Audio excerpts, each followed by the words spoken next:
Railway कुठून जावं काय जावं याच्याशी आपल्याला हे नाहीये.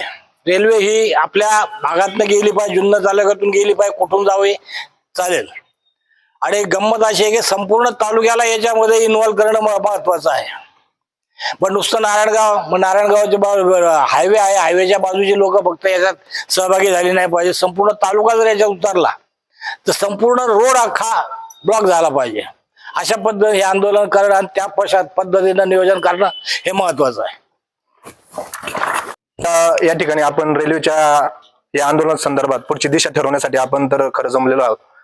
आणि मला वाटतं मागील 1.5 महिन्यापासून मी बाबूभाऊच्या मागे लागलो होतो या विषया संदर्भात. कारण काय आलं होतं, आपल्याकडचे बरेचसे विद्यार्थी हे पुण्याला जातात, शिकायला जातात, काही नोकरीनिमित्त जातात. मग काहींचे ते मला मेसेज यायचे की रेल्वेच्या संदर्भात तुम्ही काही भूमिका घेणार आहे का नाही. मी तसे स्क्रीनशॉट बाबूभाऊला मी पाठवले मागच्या 1.5-2 महिन्यापासून. तर बाबूभाऊ त्यावेळेस अंबरनाथला होते. ते आल्यानंतर मला म्हणले आपण त्याची बैठक घेऊन आपण नक्की याचं आंदोलन करू. आता विषय असा आहे की मग कशी संगमनेरचे पाहुणे आले तिकडनं, तांबे साहेबांच्या इकडनं, मग ते पण या आंदोलन सहभागी व्हायचे. तर ते म्हणले आमच्याकडे असं नाही सर्व पक्षी नाही का, आमच्याकडे समजा तांबे साहेब करतात तर तांबे साहेब त्यांचेच कार्यकर्ते. पण त्यांना आम्ही आता बाबा आम्ही तेच सांगितलं की आमच्याकडे आमच्या भागामध्ये असा प्रश्न असतो, ज्यावेळेस सामाजिक प्रश्न असतो त्यावेळेस आम्ही सगळे एकत्र. आता इथं पाहिलं तर सगळे सत्तेतलेच पक्ष आपण आहे. समजा अमित शेट आहे, अमित शेट राष्ट्रवादी सत्तेतला पक्ष, बाबू आहे, आम्ही आहे, माऊली शेट आहे. त्यामुळं असं नाही का आपण एखाद्या सरकारच्या विरोधात आपण उतरणार नाही किंवा काय नाही. जिथं चुकीचं आहे आपण तिथं ठामपणे भूमिका घेणार आहे. बाबूला पण माहिती आहे बरेचसे विषय अभ्यास सामाजिक जिथं असेल तिथं आपण ते काम केलेलंच आहे. कारण बिबट्याचे आंदोलन झालं, आमच्यावर पण गुन्हे दाखल झालेत, मराठा आरक्षणात झालेत. आता बाबू पण बिबट्याच्या याच्यात गुन्हा दाखल झाला असेल, कारण त्यांना ते माहित पण नसत. पण आमचे राजून ते सगळे आहेत, अनिल दादा ते आहेत, त्यांच्यावर गुन्हे दाखल झालेत. मग त्या संदर्भात आपण पक्ष भेद विसरून त्याचं काम करताना आपण कुठलं मानधन घेत नाही, केसेस जरी झाले तरी. तर ती इथून पुढची ती ग्वाही अशी देतो की जर उद्या भविष्यात आंदोलन करताना काय झालं, आंदोलन ते अहिंसकच असलं पाहिजे, कुठली हिंसा. कारण की झालं तर ते राष्ट्रीय संपत्तीचं नुकसान होणार आहे, ते आपलंच नुकसान होणार आहे. त्यामुळे ते शांततेच्या मार्गाने फक्त सरकारला त्याचा मेसेज जावा या उद्देशाने ते आंदोलन असावं. ज्या तीव्रतेने करता येईल ते करावं. पण उद्या जर भविष्यात जर कायदा सुव्यवस्थेचा काही प्रश्न निर्माण झाला आणि चुकून जर काही गुन्हे दाखल झाले तर त्यासाठी सर्व कायदेशीर मदत करण्याची कोणतेही मानधन घेता मी आणि माझी वकील टीम आमच्याकडे तयार आहे. त्यामुळे त्याची तुम्ही कुठली काळजी करू नका. आणि ज्या पद्धतीने आपल्याला जेवढ्या तीव्रतेने करायचं तेवढं करा. बाबूंना मी ते एक पोस्टर पाठवलंय, मोठं संगमनेरचं ते तांबे साहेबांचं आलेलं आहे. मग त्या दृष्टीने बाबू तुम्ही सगळे मिळून ते पहिले ठरवा. कारण की त्यांनी ते 4 चौक डिक्लेअर केले, एक चाकणचा, एक आळे फाट्याचा आणि 2 संगमनेर नगरचे. मग त्या दृष्टीने पण आपल्याला दिशा ठरवावी लागेल की आपल्याला औरंगाबाद करायचंय की मग सगळ्यांनी मिळून आळे फाट्यात करायचंय. मग त्या उद्देशाने पण आपण हे तयारी केली पाहिजे. कारण 1-1.5 वर्षापूर्वी त्यावेळेस एवढं वातावरण नव्हतं. आम्ही एवढ्यात मिटिंग घेतली होती, 1-2 जणांनी विरोध केला. त्यानंतर आम्ही दुसऱ्या दिवशी JMRTच्या इथं मिटिंग लावली का, एवढ्यातले बरेच ग्रामस्थ त्या ठिकाणी गेले होते. तर त्यांनी ते समजून सांगितलं की आमचा फार असा टेक्निकल प्रॉब्लेम नाहीये, त्याच्यातून मार्ग निघू शकतो. आणि आता मध्ये बीजेपीचे युवाचे प्रदेशाध्यक्ष आले त्यावेळेस आम्ही त्यांना त्यावेळेस विचारलं. त्यावेळेस माझं खोडचे ग्रामस्थ होते योगेश भाऊन, त्यांनी त्यांच्या JMRT मध्ये त्यांचे जे लोकल म्हणजे आपले गावचे नागरिक आहेत त्यांना ते भरतीमध्ये संधी दिली पाहिजे. आणि एक दुसरं निवेदन होतं रेल्वेचं, आणि एक आपल्या पक्षाच्या वतीने बीजेपीच्या वतीने दिलं होतं ते निवेदन. तर त्यावेळेस त्या अधिकाऱ्यांना आम्ही विचारलं, ते म्हणजे आमचा याच्यात काही रोल नाही किंवा काही प्रॉब्लेम नाही. आता जे राजकारण असेल ते वरच्या पातळीवर असेल, पण आपल्या तालुक्यातला प्रश्न आहे, आपल्या सामान्य नागरिकांचा प्रश्न आहे. उद्या आपण इतके वर्ष त्याची वाट पाहतो या रेल्वेची, आणि हे जर आपल्या हातातोंडाशी आलेला घास जर आपल्या निष्काळजीपणाने किंवा दुर्लक्ष केल्यामुळे जर जात असेल तर मग आपल्याला पुन्हा ही संधी परत कधी भेटणार नाही. त्यामुळे सर्वांना विनंती की याच्यात पक्षभेद विसरून सर्वांनी एकत्र येऊन आपण जे दिशा ठरवाल ते आपण त्यामध्ये सहभागी असू. धन्यवाद. आपण सगळेजण एवढ्या संख्येने उपस्थित राहिलात त्याबद्दल पहिल्यांदा धन्यवाद. कारण सगळे सुजलम सुपलम जुन्नर आंबेगाव खेड आहे.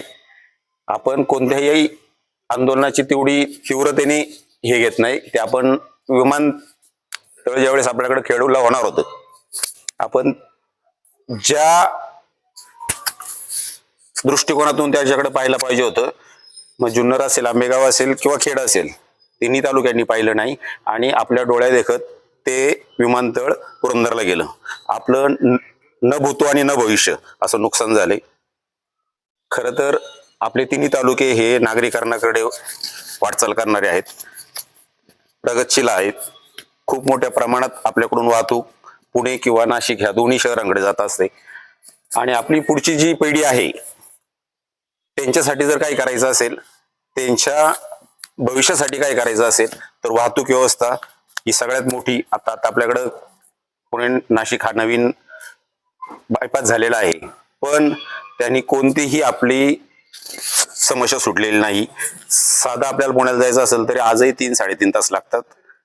त्याच्यामुळे रेल्वे होणं हे आपल्या पुढच्या भविष्यासाठी खूप गरजेचे आहे.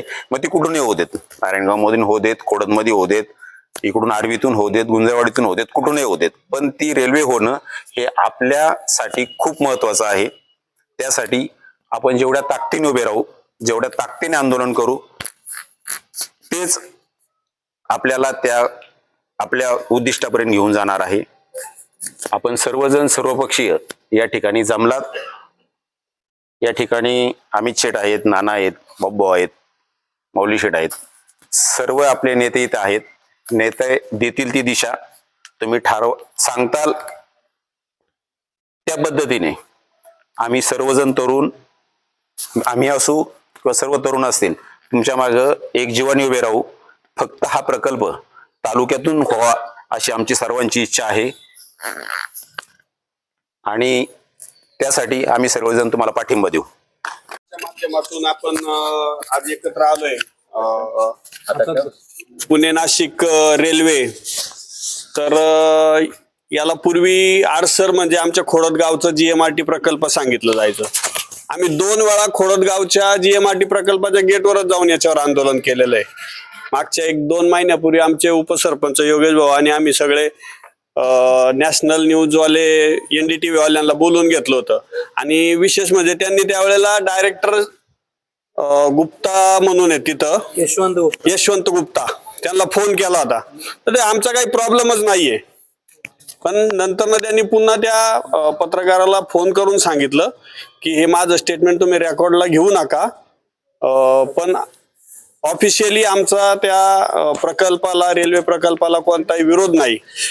तर म्हणजे आमचं म्हणणं असं होतं की जर तुम्ही खोडद गावात कोणती इंडस्ट्री पण येऊ देत नाही आणि तुम्ही आमची वाहतूक व्यवस्था पण होऊ देत नाही, तर तुमच्या प्रकल्पाचं आम्हाला करायचंय काय? हा प्रकल्पच इथं नको. तुम्ही भूमिपुत्रांना इथं नोकऱ्या देत नाहीत, तुम्ही इथं कोणती विकासगंगा येऊ देत नाही, तर तुमचा हा प्रकल्प जिथून हटवा, अशा प्रकारचं आंदोलन आम्ही त्यावेळेला गेटवर केलं होतं आणि 2 वेळा आम्ही त्या पद्धतीचं आंदोलन केलेलं आहे.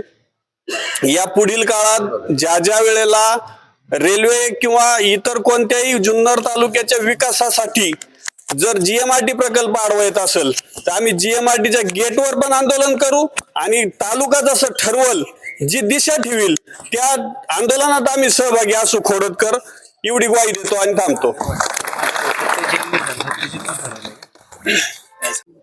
रेल्वेच्या संदर्भामध्ये GMRTचं कारण दिलं आणि रेल्वे आपल्याकडचे रद्द होऊन त्या पूर्व पट्ट्यातून गेले असं समजल्यानंतर खोडदचे सर्वच ग्रामस्थ, हिवरेकर, खोडदकर, आम्ही तिथे गेलो. त्यावेळेला 1-2 वेळा मिटिंगा झाल्या. ते काही जास्त अधिकारी बोलायचे नाहीत, पण त्या गेल्या वेळेस आम्ही गेलो आणि आक्रमकपणे त्यांना प्रश्न विचारल्यानंतर ते म्हटले आमचा काही प्रॉब्लेम नाही, पण आम्ही जास्त असं रेकॉर्डवर बोलू शकत नाही. GMRTची काही अडचण नाही, ती थोडीशी त्या अँटेनीच्या जवळपासच्या एरियातून गेली तरी, आणि आमचाही खोडदकरांचा विषय नाही का तू इकडूनच गेली पाहिजे तिथूनच गेली पाहिजे, ती आपल्या तालुक्यातून गेली पाहिजे, आपल्या तालुक्याचा विकास झाला पाहिजे. तर प्रत्येक वेळेला त्या GMRTचं ते लॉडणं आपल्याला जर आपल्या विकासाला मार्ग ठरत असेल तर आपण नक्कीच आक्रमकपणे थोडंसं आंदोलनात सहभागी सगळ्यांनी होऊन त्याच्यातून मार्ग काढला पाहिजे.